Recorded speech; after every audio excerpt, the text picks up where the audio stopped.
请啊，继续来看高雄出名的冰店新丰冰店，食材出包，害民众食冰食的集体食物来中毒。即摆有网友加码来压坑，讲这间冰店去年有来入选到高雄市政府所举办的大港阅兵推荐的名单。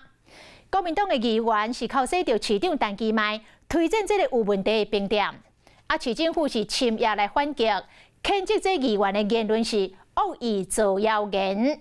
啊，今年的大港阅兵，过一个月就要登场了。出问题的新丰冰店并无报名参加。市政府讲，今年的活动会采取更加严格标准来办理。很可能。抱歉，冰店爆发着集体食物的中毒，业者亲身来接养回食的，也过游玩无法度存过水无痕，即摆又搁互网友来压了。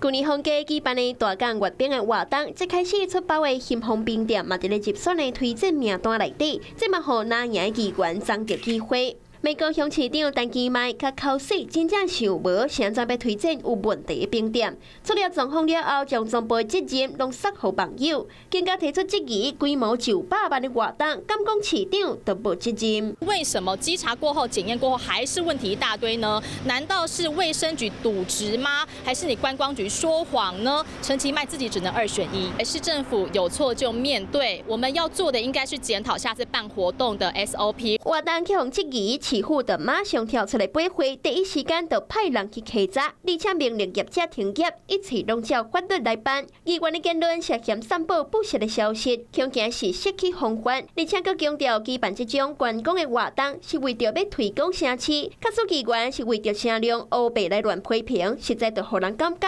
真遗憾。应该也要先了解一下店家的状况，可以筛选这些就是对自己食安，然后自己有在控管的店家。今年的大港阅兵特地要开始，虽然出问题，新丰冰店是无报名参加，这嘛互相关的单位唔敢大意，神经线是假真案。不过这件食安的风暴也未结束，就已经变成是政治攻防战，恐惊对消费者来讲，查明真相才是上要紧的。